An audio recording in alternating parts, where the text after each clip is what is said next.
नौजवान था और यतीम भी था। शौक बन गया दीन पढ़ने का।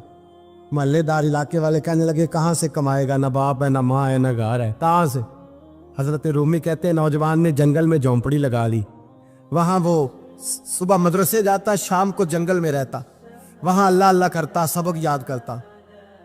एक दिन बादशाह की बेटी रास्ता भूल गई, जंगल में आई सहेलियों के साथ, बॉडीगार्ड भी साथ थे पर रास्ता भूल गई। खोती खोती शाम हो गई, ऐसी खोई कि जब रात गहरी हो गई तो आके उस नौजवान के पास रुकी और चिल्लाने लगी। शेर के दहाड़ने की आवाज आती है, भेड़िए के बोलने की आवाज आती है। नौजवान अकेला, सहेलियां बिछड़ गई, गार्ड बिछड़ गए। कहने लगी मैं परेशान हूँ, मुझे जगह मिल जाएगी। नौजवान कहता मैंने शहजादी देखी और मुझे भी पता था कि घर एक ही है और आग को अंदर से दरवाजा भी बंद करना पड़ता है, जंगल जानवर भी आ जाते हैं। कहते मेरी छोटी सी कुटिया में, झोंपड़ी में वो आई, रो के कहने लगी सहारा कोई नहीं, अगर मैं पीछे निकलूंगी तो भेड़िए खा जाएगा। कहते मैंने उसे जगह दे दी। अकेली औरत, चिराग जल रहा है, सबक याद कर रहा हूँ। मेरे नबी पाक ने फरमाया जहाँ मर्द औरत अकेले हो तीसरा शैतान होता है। और शहजादी, वो बच्चा कहता है सबक याद करता रहा सारी रात। वो बच्ची को कहा सो जा, पर वो कहती है नींद मुझे भी कहाँ आई। ऐसे मौक़ों पर नींद, सारी रात सबक याद करता। थोड़ी थोड़ी देर के बाद चिराग जलता तो उस पर उंगली रखता, हाथ जलता तो पीछे खींचने, फिर दूसरी उंगली रखता, थोड़ी देर के बाद जलता तो खींचने, हाथ सारा जल गया। सुबह किरणें चमकी तो कहने लगा चल निकल जा, दौड़ जा, बस बड़ा सब्र का इम्तिहान हो गया, चली जा। शहजादी बाहर निकली, सिपाही ढूंढ रहे थे। बादशाह खुद जंगल में निकला हुआ था, मेरी बेटी मिल गई। बादशाह तन्हाई में जाके कहने लगा बेटा मैं दुनिया को बताऊंगा कि मेरी बेटी खोई नहीं थी, सिपाही साथ ही थे। ये बड़ा मुश्किल होता है, बेटी तो भूल के भी रात कहीं रह पड़े तो लोग जीने नहीं देते, तो बेटा मुश्किल हो जाएगा मेरे लिए। कहाँ थी? उसने कहा नेक नौजवान के पास। उसने कहा बेटा मैं तो तेरी बात मानूंगा पर दुनिया नहीं मानेगी। अगर उस नौजवान ने किसी को बता दिया कि तू उसके पास थी तो फिर लोग मेरा जीना मुहाल कर देंगे। बेटा मैं मर जाऊंगा, मेरी मजबूरी ये है कि वो कहीं राज ना उगल दे वो नौजवान, उसे कत्ल करना पड़ेगा। औरत ने मिन्नतें की, उस बेटी ने कहा मेरे मौसम को मारोगे, रोई। और वो कहने लगा मैं बादशाह, वो मेरा अपना वकार है, मैं उसको छोड़ नहीं सकता। गिरफ्तार कर लाए सिपाही। वक्त तय हो गया सजा का। अकेले कारकोशरी में रखा गया, जो उसके खास एतबार वाले थे उनकी ड्यूटी लगाई। बादशाह ने बुलाया, पहले बिलम आया। औरत कहने लगी, बेटी कहने लगी एक दफा तो बुलाओ ना, एक सवाल बस पर्दे में रह के पूछना है और फिर जो आपका जी चाहे। मेरे मौसम को मारना तो है, तो मर्जी आपकी। सामने खड़ा किया, नौजवान पर्दे के पीछे, औरत खड़ी हो गई। बादशाह बीच बैठ गया। बीबी कहने लगी सारी रात बेदार मैं भी रही, सोया तू भी नहीं। वो जो तू चिराग के करीब हाथ लगा के जलाता था वो समझ नहीं आई। नौजवान रो पड़ा, कहने लगा क्या करूं, मैंने रसूलुल्लाह का दीन पढ़ा है, क्या करूं, मैंने हुजूर का दीन पढ़ा है। मैंने पढ़ा है कि जानी को सबसे नीचे दोज़ख के सबसे निचले दर्जे में जलाया जाए, उसे जहन्नमियों का पीप और रेशा पिलाया जाए, कंद खिलाया जाए। ये रवायतें पड़ी हुई थी। थोड़ी थोड़ी देर के बाद शैतान मुझे कहता था बदकारी कर ले। मैं अपना हाथ उसी वक्त जब शैतान मशवरा देता तो मैं आग पे करता। मैं कहता अगर ये बर्दाश्त हो गई तो वो भी हो जाए। जब हाथ जलता तो मैं समझ जाता नहीं तुझसे तो ये नहीं बर्दाश्त होती तो वो कैसे हो। फिर मुझे शैतान मशवरा देता कोई देख नहीं रहा, तो बुलाने नहीं गया, खुद आई। मैं दूसरी उंगली लगा देता। मैंने हाथ जलाया और मैं समझ गया जब छोटे से चिराग की इतनी सी शमा की आग नहीं बर्दाश्त होती तो दोज़ख कैसे बर्दाश्त होगी। कहता मैं बाज आया। बादशाह ने ये कहानी सुनी, लफ्ज सुने तो चीख मार के रोया। कहने लगा तालिब इल्म तू तो मेरे नबी का सच्चा गुलाम है, और मेरे रसूल के जो सच्चे गुलाम होते हैं उन्हें फांसियां नहीं दी जाती, उन्हें तख्त पर बिठाया जाता है। अब तुझे सजा नहीं होगी बल्कि मैं अपनी बेटी का निकाह तेरे साथ करूंगा और मेरे बाद इस सल्तनत का बादशाह भी तू ही बनेगा। अब वो नौजवान वहां नारे लगा रहा है, कहता लोगों तुम मुझे कहते थे दीन से क्या मिलता है, दीन से तो अल्लाह तख्त व ताज भी अता फरमा देता है। अगर नौजवान शर्मो हया वाले बन के रहे अल्लाह सारी इज्जतें दे देगा। देखे ना अल्लाह के फजल से इज्जत मिलती है, और जब कोई इज्जतदारों जैसा काम ही ना करे। एक बात और अर्ज करनी है पर वक्त थोड़ा रह गया। जवानों मैं ना जब कभी परेशान होता हूँ ना तो मैं ये वाली बात खोल के पढ़ता हूँ वाला। ये बात ढारस बनाती है, ढारस توانائی دیتی ہے, پورا مضمون باندھا ہے. اعلیٰ حضرت کہتے ہیں بہروپیہ تھا, مداری, روپ بدل بدل کے دکھایا کرتا تھا, بادشاہوں سے انعام لیتا تھا. ایک دن اورنگزیب عالمگیر کے پاس آ گیا, کہنے لگا میں روپ بدلوں گا, اگر آپ پہچان نہ سکے تو میں انعام لوں گا. آپ نے فرمایا میں کوئی ایسے ویسا بادشاہ نہیں, کہا مجھے دھوکہ دینا مشکل ہے. کہا نہیں میں روپ بدلوں گا. حضرت اورنگزیب عالمگیر بڑے نیک بادشاہ گزرے, بڑے پرہیزگار.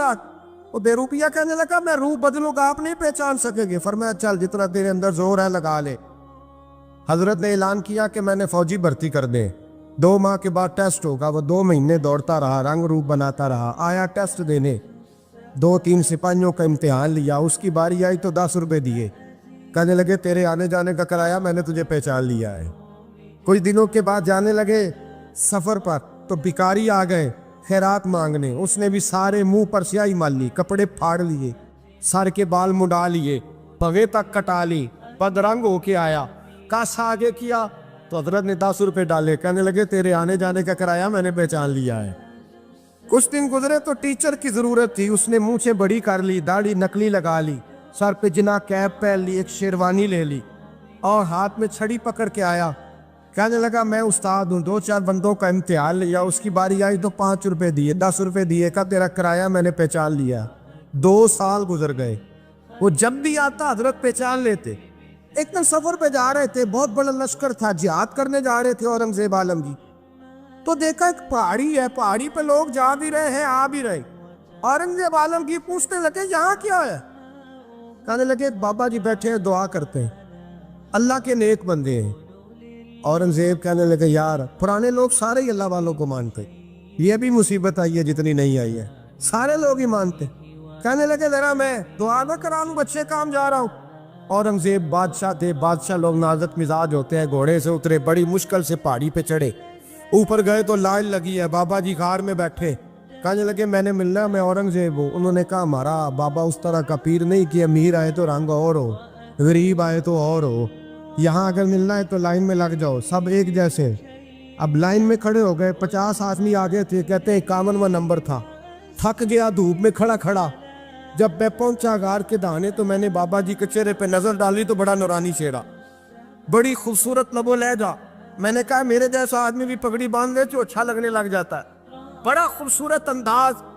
کہتے ہیں میں ان کے پاس اتحیات کی حالت میں بیٹھ گیا. میں نے کہا حضور میں جا رہا ہوں جہاد کرنے, دعا کرنا. بزرگوں نے ہاتھ اٹھائے, اللہ اس کی مدد فرما, دین کو غلبہ عطا فرما, اسے دین کا سچا پکا سپاہی بنا. پھر تھپکی دی, 2-4 نصیحتیں بھی کر ڈالی. دیکھنا ظلم نہ کرنا, زیادتی نہ کرنا, جب تم جیت کر نہ کرنا, غرور نہ کرنا, نصیحتیں بھی کر دی.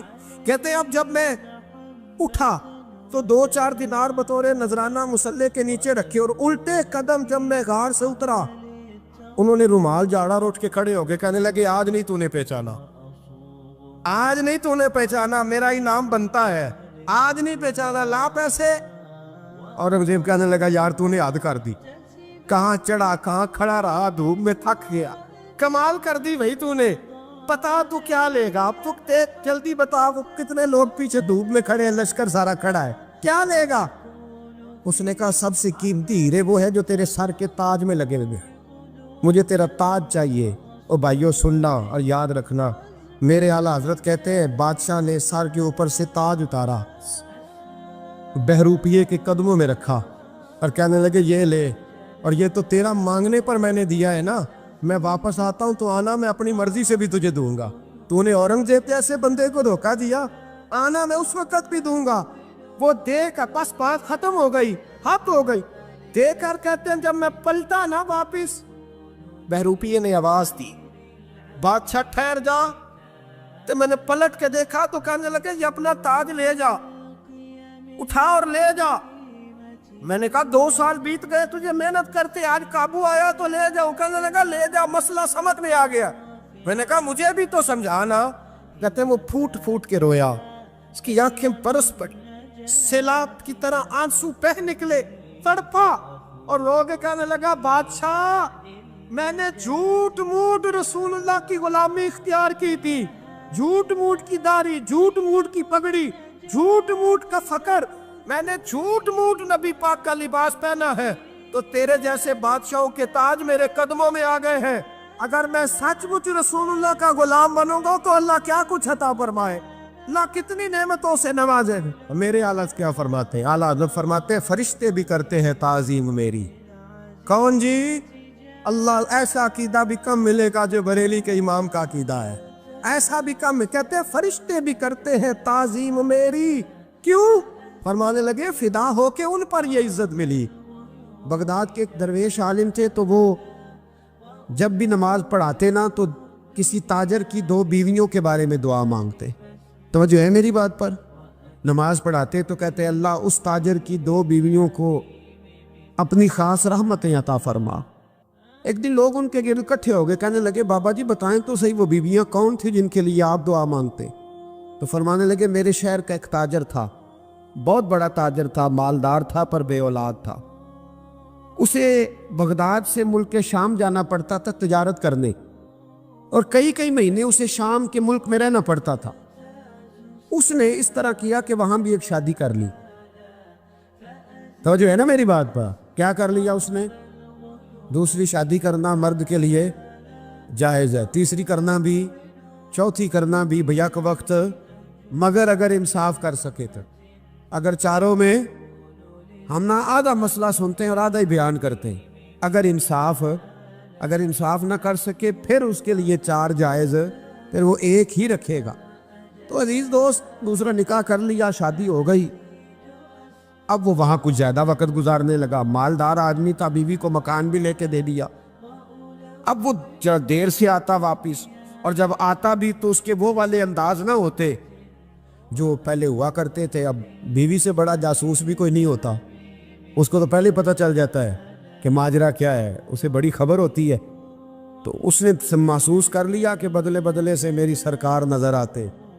वो कहने लगी अब के जब आता जाता है तो इसके हालात कुछ बदले बदले से हैं, माहौल कुछ और है। उसने एक बूढ़ा आदमी जो उसका अजीज़ भी था और समझदार भी था उसको तैयार किया। कहने लगी अब के जब मुल्क के शाम जाए ना तो इसका पीछा करना और ख़बर करना कि कहाँ रहता है, कहाँ जाता है, क्या करता है। वो बूढ़े बुजुर्ग जो थे वो खातून के कहने पर कुछ उसने किराया भी दिया। वो उस ताजर के पीछे गए और वापस आके खबर दी। कहने लगे कि ये तो 2-3 साल बीत गए, इसने वहाँ भी शादी की हुई है, तुझे बताया ही नहीं। बीवी बड़ी समझदार थी, हौसला मंद, ज़ीरत, उसने शोर नहीं मचाया। उसने कहा कि मैं ना अब जब आएगा ना तो तरीके से बात करूँगी और पूछूंगी कि ऐसा क्यों किया।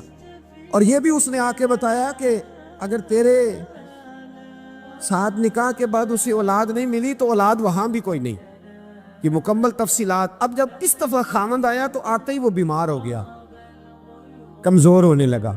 अब खातून ने मुनासिब नहीं समझा कि आते ही धड़ाम से मैं उसके सर पर ये ठोड़ दूँ कि तूने निकाह किया हुआ है और मुझे बताया नहीं। वो जरा तसल्ली में रही, कुछ वो बीमार था, हौसला रखा, खिदमत करती रही। कुछ दिन गुजरे तो वो ताजर इंतकाल कर गया, फौत हो गया। अब राज खोल न सका, इद्दत गुजारी, और जब सारा माल जमा किया ना तो अशरफियों की बोरियां भर गई। सारा माल उस बीबी का, 4 बोरियों में अशरफियां, 4। यहाँ तो पेट का दोज़ख है, माज़ अल्लाह, भरता ही नहीं। हाल मिन मजीद, हाल मिन मजीद। वो जो कहते थे ना कि बस बाहर चला जाऊं और बाहर मैं कुछ थोड़े से पैसे कमा के 2-3 साल में लौट आऊँगा, फिर यहाँ आके कोई कारोबार करूँगा, वो गए हैं तो वापस नहीं आए। वो जो कहते थे ना बस मैंने इतना सा कारोबार करना है कि मकान बन जाए, उन्होंने 4 मकान भी बना लिए हैं, लेकिन ब्रेक हल में मजीद की दौड़ है। अब 4 बोरियां उस औरत ने छुपाए रखी। कोई बंदा नहीं जानता बगदाद में कि मुल्क के शाम में ताजर की दूसरी बीवी भी है। जब वो फारिग हुई तो उसने उस बूढ़े जासूस को फिर बुलाया और 2 बोरियां ऊंट पे रखी, खुद भी साथ बैठी और मुल्क के शाम गई। अल्लाह अकबर। वह बुजुर्ग कहते हैं मैं ऐसे नहीं दुआ करता। उसको जाके कहने लगी मैं अकेली वारिस नहीं हूँ, आधे की वारिस तू भी है। मैं अकेली वारिस नहीं, ये तक़सीम विरासत है, आधी की वारिस तू भी है। तो रख अपने पैसे, मुझे पता है उसने निकाह किया था पर मुझे बताया नहीं था, तो रख अपने पैसे, मैं तुझे दे रही हूँ, आधे तेरे हैं आधे मेरे हैं। उसने नजर उठाई तो रो पड़ी, कहने लगी नहीं अब ये सारे तेरे ही हैं, اگر تو اللہ سے ڈرتی ہے تو میں بھی رب سے ڈرتی ہوں، اگر تو مصطفیٰ کریم کا کلمہ پڑھتی ہے تو میں بھی اسی نبی کی ماننے والی ہوں۔ کہا بات کیا ہے، میرا کیوں ہے سارا؟ تو وہ خاتون کہنے لگی وہ 2 سال 3 سال سے میرے ساتھ نکاح تھا اور اس نے بتایا تھا مجھے کہ میری بیوی بھی ہے، اور میں غریب تھی تو میرے والدین کو بھی بتایا تھا کہ میری دوسری شادی ہے۔ یہ مکان اس نے مجھے لے کے دیا تھا، میرے تمام اخراجات وہ پورے کرتا تھا، نان و نفقہ کا خیال رکھتا تھا، لیکن اب کہ جب وہ آیا تو وہ بیمار تھا۔ اس نے مجھے بتایا کہ مجھے طبیب نے بتایا ہے کہ میں شدید بیمار ہوں، شاید بچ نہ سکوں۔ تو کہنے لگی وہ مجھے کئی لاکھ روپے بھی دے گیا اور جاتے دفعہ مجھے طلاق بھی دے گیا، فارغ کر گیا۔ کہنے لگا تو جہاں چاہے میرے بعد نکاح کر سکتی ہے، اور کہنے لگا میں چاہتا تھا پہلی بیوی کو بتا دوں، موقع نہیں بنا اور اس کا دل نہ ٹوٹے، بتا نہیں پایا، لہذا وہ مجھے ڈھیر سارے پیسے دے چکا ہے، سارا میرا حصہ مجھے پہلے سے دے چکا ہے۔ میری بہن اب یہ 4 بوریوں میں سے 2 میری نہیں بلکہ 4 کی 4 ہی تیری ہے، تو ہی اس کی حقدار ہے۔ تو بزرگ کہتے ہیں مجھے بتاؤ جن کے اندر اس قسم کے تقوی کی جھلک ہو ان کے لیے ہر نماز کے بعد دعا مانگنی چاہیے کہ نہیں مانگنی چاہیے؟ حضرت عمر کے زمانے میں ایک نوجوان تھا، نیک تھا، مسجد جایا کرتا تھا رات کو۔ تو مسجد جا رہا تھا تو رستے میں ایک عورت نے دعوت گناہ دی، ابن عساکر نے اس کو لکھا ہے۔ تو نوجوان تھا، خواہشات تھی، کچھ طبیعت مائل ہو گئی، ابھی ادھر جا ہی رہا تھا کہ کسی نے آیت پڑھ دی والی من خاف مقام ربی جنتان، جو رب کے سامنے کھڑے ہونے سے ڈرے گا اللہ 2 جنتیں دے گا۔ واقعی ڈر گیا، وہ واقعی ڈر گیا، اتنا ڈرا کہ بے ہوش ہو کے گر پڑا۔ بیماری سے لوگ بے ہوش ہوتے ہیں، پیسے ڈوب گئے بے ہوش ہوتے ہیں، بچے کے غم میں بے ہوش ہوتے ہیں۔ سچ بتاؤ کبھی خوف خدا سے بھی بے ہوش ہوتا کوئی دیکھا ہے؟ ہمارے ہاں تو روز مرہ ہی نہیں ہے بھائی، اور بڑی باتیں ہیں بے ہوش ہونے کی، ڈرنے کی، غش کھانے کی۔ بے ہوش ہو کے گر پڑا، بوڑھے باپ کو کسی نے بتایا بچہ بے ہوش پڑا ہے، اٹھا کے گھر لائے، گھر لا کے کہا بیٹا کیا ہوا؟ نوجوان ہے، چڑھتی جوانی ہے پر پاکیزہ بڑی ہے۔ کہنے لگا ابا جی گناہ کی طرف چلا گیا تھا پر میں نے آیت سن لی جو اللہ کے سامنے کھڑے ہونے سے ڈرے گا رب 2 جنتیں دے گا، میں ڈر گیا تھا، رب واقعی 2 جنتیں دے گا۔ باپ رو پڑے، ابا جی کی آنکھوں میں آنسو آئے اور کہا پتر اللہ بڑا مہربان ہے، اس کے وعدے سچے ہیں، واقعی 2 جنتیں دے گا۔ اس نے پھر ایک چیخ ماری اور اس طرح کی ماری کہ اس کی روح ہی پرواز کر گئی، روح ہی پرواز کر۔ کشتگان خنجر تسلیم را، عشق کی خنجر سے قتل ہو گئے لوگ۔ صبح حضرت عمر کو پتہ چلا کہ انہوں نے تو رات جنازہ بھی پڑھ دیا، تدفین بھی کر دی۔ جناب عمر فرمانے لگے اتنا نیک نوجوان خوف خدا سے دنیا سے چلا گیا، مجھے کیوں نہیں بلایا میں جنازہ پڑھتا؟ فاروق اعظم فرما رہے ہیں میرا شوق تھا میں اس کا جنازہ پڑھتا۔ کہ حضور